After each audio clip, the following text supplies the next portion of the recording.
In the first episode of Stupid Simple Mushroom Growing, I showed you what supplies we would use. In this episode, I'm going to show you how to start using those supplies. I did this all in one night, basically, but I'm breaking it up into separate videos. So in this, we'll be cooking oats and making the jars, adding Benson injection ports to the jar lids. I actually haven't used this stuff before. There seems to be some bits of corn and sunflower. I don't think that'll be an issue. Okay. I'm going to run some hot water since I'm in this hotel.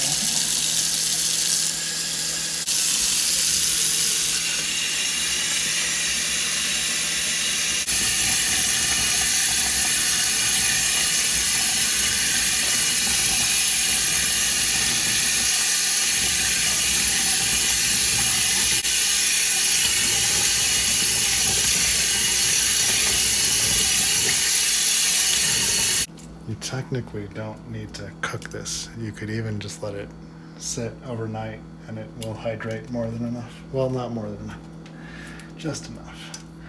It might be underhydrated. At least that's true for rye. I assume it's true for this too.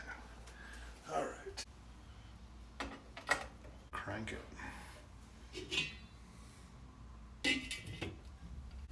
That's pretty much it for at least 30 minutes. But I'll probably check it every 5 to 10. If you start to see the grains expanding and popping, then that's too far, and stop it immediately. And rinse it with cold water. Now, while we're waiting for that, is a great time to prepare the jars. We won't do this right now, because it's easier after this is dry. So we're just going to use this and our stabbing tool, which you can use a drill if you want to. You just don't have to. This is faster than a drill. And quieter, less messy, just kind of less risk. And you won't break any drill bits doing it. Get out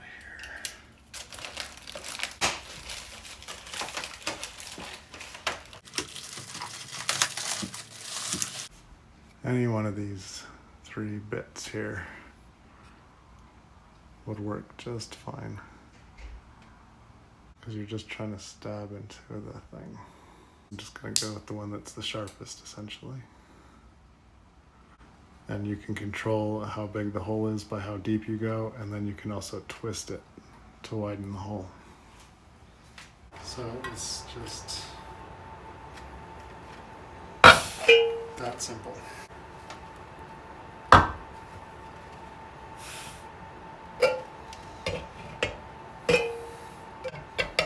That one's a little big.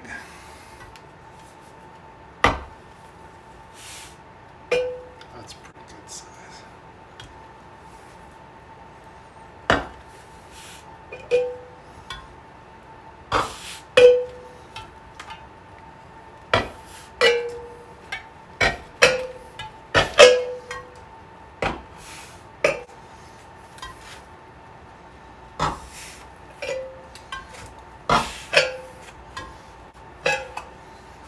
And there's all our injection ports. I guess I could go ahead and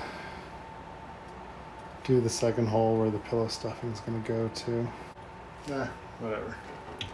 We'll do that later. Let's just get some glue on these. Just pop that.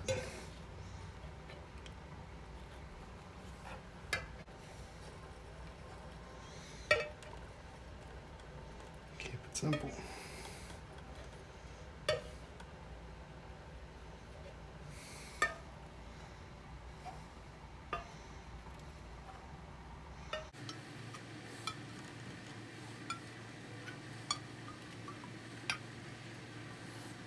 And there we go. We'll let that sit for at least 90 minutes, but probably going to be overnight while we finish cooking the grains. And then they also, once they're cooked, we have to let them drain for at least 30 minutes, but probably may even go overnight on that. I'll just be careful about the wet stuff and go ahead and do the vents.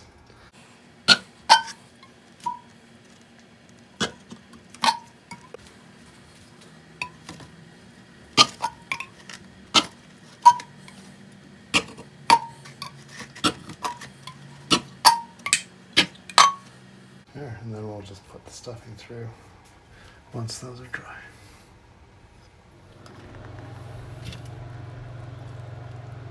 Oh good. It's probably been just under 10 minutes and it's starting to simmer.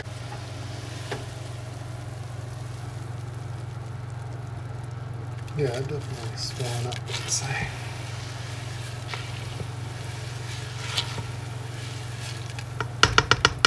Check again in another 10 minutes or so.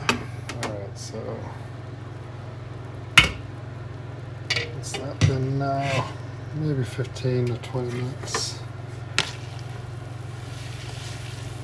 feel like I should have put more oats.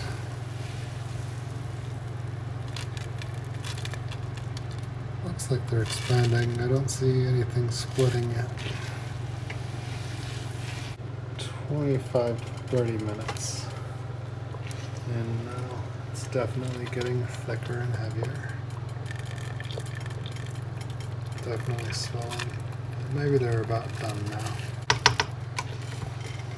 I'm almost intentionally trying to take it too far just to get a good idea of what the best amount of time is. Oh wait, there might be a couple split. I'm going to give it another 5 minutes, I think.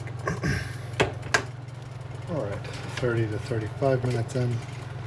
I'd say it's gotten very close to, I've expanded about 3 times the original size, much like rye. I think it's just taking longer than 30 minutes because it took longer to get to a rolling boil, understandably. But this really might be good enough. Seems like they got to be close to bursting at this point for sure. Oh, and I've been able to reduce the temperature significantly and it still keeps simmering, so I didn't have to keep it on high once it was boiling hard. It's just been simmering right along easy. It's kind of better if you can go kind of gentle. If you go too aggressive, then you can't really catch it when they start bursting, because you'll see a couple, just like when you're popping popcorn, a couple pop before everything else does. I'm seeing some puffy insides, but I think there was some broken kernels to begin with, so. But I can't be sure. I think it's good. So I'd say about the same as rye, like 30 minutes boiling.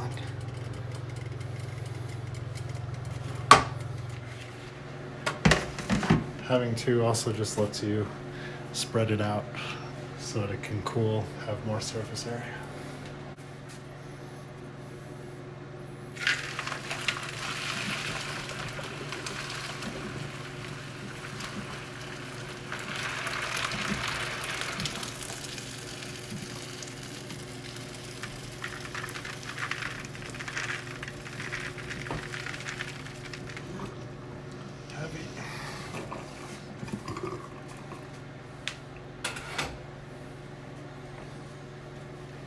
I have not used these before, so I'm taking my time.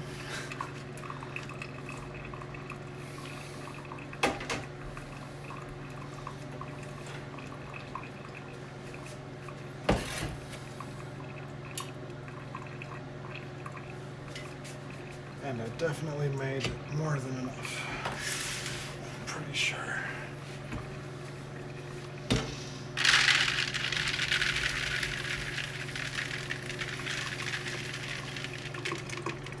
Still got a little bit left in there.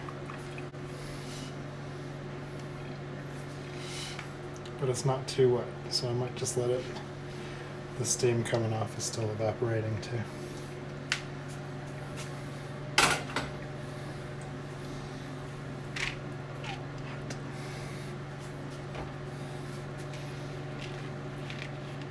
know if the handles were actually hot since it's not a gas stove.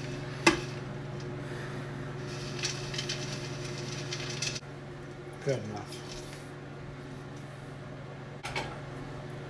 I'll get the rest of my hands once it's cooled off some.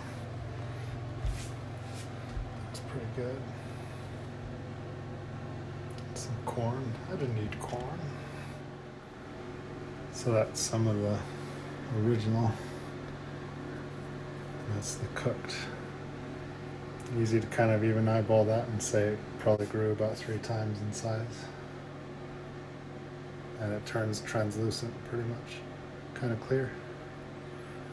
And that's how you can tell when it's about done, probably.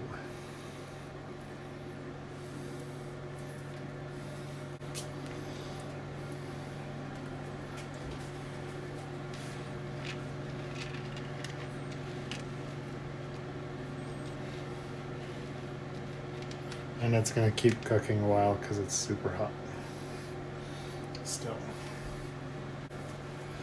And I'll probably let that sit for at least an hour, if not just overnight. It's always best to err a little on the dry side rather than too wet. To elaborate on that a little bit more, that's just if your grains are too wet or your substrate is too wet, it's just guaranteed contamination. No way around it. You almost can't be too dry. Like, you can't. That's not going to hurt the mycelium. So don't be afraid to do that. We'll wrap this up here for now. And next is just going to be... Actually, no, this isn't it. Okay, yeah, this is a preview of another comedy video I filmed a little while back. Rainbow fentanyl thing. I'm going to stop it here for today. Next episode, we will be putting the grains into the jars and then sterilizing the jars without a pressure cooker. We'll do all that in the next episode. This is a good natural stopping point for this episode. Thank you for watching and listening. Take care. Happy cooking.